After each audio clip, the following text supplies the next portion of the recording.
बिस्मिल्लाहिर्रहमानिर्रहीम। अस्सलाम वालेकुम। आज हम पढ़ेंगे class 12 physics unit number 3, force on current carrying conductor. Force on current carrying conductor बराबर होता है F is equal to I L B sine of theta. What is I? I is current, L is length of the wire, B is magnetic field strength.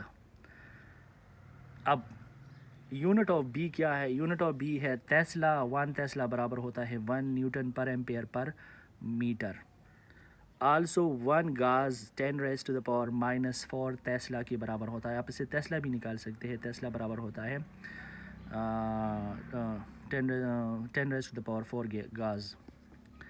अब magnetic flux क्या है? पाई से represent किया जाता है, बराबर होता है B A cos of theta. What is B? Magnetic field strength. And A area cos of theta के बराबर होता है। ये डॉट प्रोडक्ट है, ये यहाँ पे क्या है? ये क्रॉस प्रोडक्ट है, इसीलिए यहाँ साइन थीटा है और यहाँ पे कॉज ऑफ थीटा है। मैग्नेटिक फ्लक्स डेंसिटी बी बराबर होता है, एक से आप निकालेंगे cos 0, अगर पुट करेंगे तो cos 0 1 के बराबर होता है, तो यहाँ pi is equal to B A आ जाएगा। बी आप निकालेंगे तो B is equal to pi over A.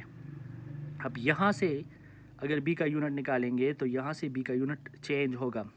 1 tesla बराबर होगा वेबर पर मीटर स्क्वायर। पाई की यूनिट वेबर है, एरिया का मीटर स्क्वायर है। तो टेस्ला का यूनिट ये भी आपने याद रखना है, न्यूटन पर एम्पेयर पर मीटर, और ये भी आपने याद रखना है वेबर पर मीटर स्क्वायर, ये भी टेस्ला का यूनिट है। एम्पेयर्स लॉ क्या है? B dot L B dot delta L is equal to mu naught I. What is mu naught? Mu naught is permeability. Mu naught क्या है? परमिटिविटी। एक परमिटिविटी है, एक परमेबिलिटी है। परमिटिविटी एप्सिलॉन नॉट है, ये परमिबिलिटी है। परमिबिलिटी की वैल्यू है 4 pi into 10⁻⁷ weber per ampere per metre. Magnetic field due to current carrying solenoid. What is solenoid?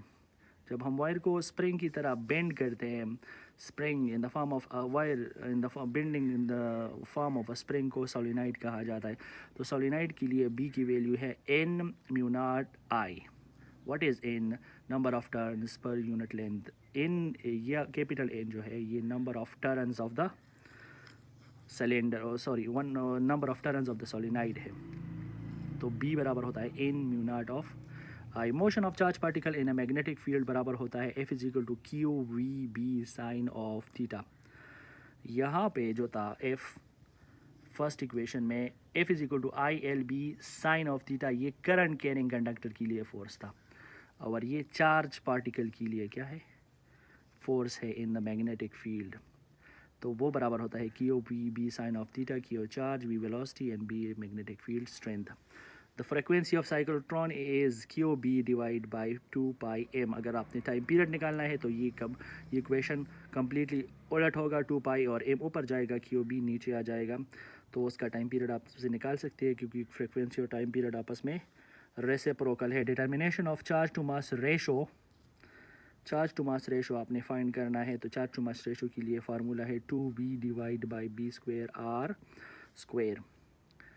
Torque on a current carrying loop बराबर होता है torque is equal to N B I A cos of theta, N number of turns, B magnetic field strength, I current, A area. Galvanometer वो small current को detect करने के लिए use किया जाता है, और जब उसी गैल्वानोमीटर के साथ हम एक लो रेजिस्टेंस, जैसे शंट रेजिस्टेंस भी कहते हैं, उसको पैरेलल कनेक्ट करते हैं, तो उस गैल्वानोमीटर से एम मीटर बन जाता है। एक दफ़ा फिर दोहराता हूँ, गैल्वानोमीटर से एम मीटर कैसे बनता है? जब इसी गैल्वानोमीटर के साथ हम लो रेजिस्टेंस, जिसे हम शंट रेजिस्टेंस भी कहते हैं, उसको पैरेलल कनेक्ट करते हैं, तो वो गैल्वानोमीटर एम मीटर में कन्वर्ट हो जाता है, जो बहुत ज़्यादा करंट को मेजर करने की सलाहियत रखता है। अब शंट रेजिस्टेंस बराबर होता है R G I G divide by I minus I ji.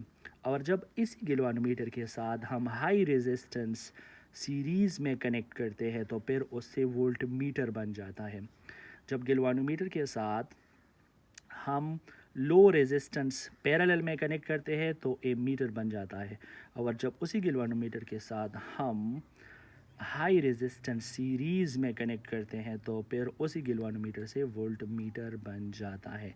Voltmeter के लिए हाई रेजिस्टेंस और गैल्वानोमीटर के लिए लो रेजिस्टेंस को शंट रेजिस्टेंस भी कहते हैं। तो high resistance is equal to V by I G minus R G, ये वोल्टमीटर के लिए का हाई रेजिस्टेंस है। Thanks for watching.